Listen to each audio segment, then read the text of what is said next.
Hi ஹாய்ஸ் good morning. இன்னைக்கு காலையிலேருந்து சாயந்தரம் வரைக்கும் என்னென்ன பார்த்தேன்னு சின்ன சின்ன கிளிப்பாக வாங்க பார்க்கலாம். காலைல எழுந்தோடனே இங்கே கோழி தான் வந்து பெரும் பிரச்சனை.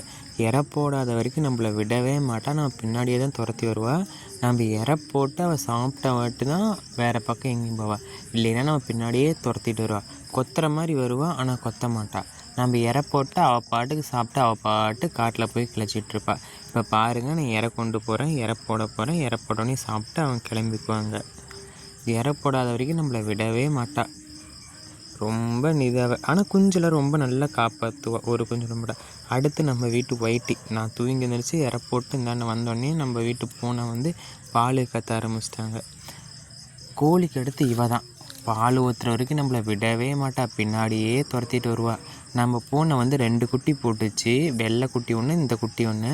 வெள்ளை குட்டி என்னாச்சுன்னு தெரியல, இறந்துருச்சு. இப்போ இந்த குட்டி மட்டும்தான் இருக்குது. இங்கே பாருங்கள், நான் பால் கொண்டு வரேன். பால் கொண்டு வந்தோடனே குடிக்க ஆரம்பிச்சிருவா. பால் குடிச்சிட்டு அவள் பிள்ளைக்கோட படுத்து தூங்குவாள். அதுதான் என்னுடைய ரொட்டீன். நம்ம பூனை எலி சாப்பிட்றதோ அது எந்த ஒரு இதுவுமே பண்ண மாட்டேங்குது. ஒரே இதாக இருக்குது. என்ன பண்ணுறது? நைட்டு வந்து நம்ம வீட்டில் வந்து பூரியும் சிக்கனும் செஞ்சோம். பூரி செட்டும் ரொம்ப நாள் ஆச்சு, அதனால் பூரி செஞ்சோம். நாங்கள் வந்து எப்பவும் போல் தான் கோதுமை மாவு, பேக்கிங் சோடா, உப்பு, தண்ணி அது மட்டும் போட்டு பிசைஞ்சு வைப்போம். ஆனால் பூரி வந்து நல்லா புஷ்ஷுன்னு தான் வரும். அது என்னன்னு தெரியாது, ஆனால் நான் சுட்டால் பூரி புஷ்ஷுன்னு தான் வரும். நாங்கள் வந்து எந்த ஒரு எக்ஸ்ட்ராவும் சேர்க்க மாட்டோம், எப்பவும் போல் தான். ஆனால் பூரி போடும்போது எண்ணெய் வந்து நல்லா சூடாக இருக்கணும். சூடாக இருந்தால் நல்லா பூரி வந்து புஷ்ஷுன்னு வருது. சூடு கம்மியாக இருந்தால் அது ஒரு மாதிரி இதாகிடுது.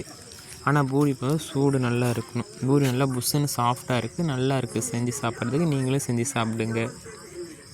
இனிமேல் தான் வந்து சிக்கன் செய்யணும். சிக்கனும் வந்து கிரேவி மாதிரி தான் செய்யணும். நாட்டுக்கோழியில் பிராய்லர் தான் கிடச்சிது, அதனால் பிராய்லர் தான் செஞ்சோம். பாருங்கள் சிக்கன் எப்படி இருக்குன்ட்டு. எங்கள் வீட்டில் அந்த கடையில் போடுற மசாலா, சிக்கன் மசாலா, இந்த மாதிரி கடையில் வாங்கிட்டு பாக்கெட் மசாலா எதுவுமே இருக்குது. வீட்டில் இருக்க மசாலா அரைச்சி வச்சா தான் எங்கள் வீட்டில் இருக்கிறவங்க பிடிக்கும். நாங்கள் பூரியும் சிக்கனும் சாப்பிட போகிறோம். நீங்களே சாப்பிடுங்க. இந்த வீடியோ பார்த்துட்டு மறக்காமல் லைக் பண்ணி ஷேர் பண்ணிடுங்க. நீங்கள் சப்ஸ்கிரைப் பண்ணுங்கள். நீங்கள் பண்ணுற ஒவ்வொரு சப்ஸ்கிரைபும் எனக்கு ரொம்ப இம்பார்ட்டன்ட்.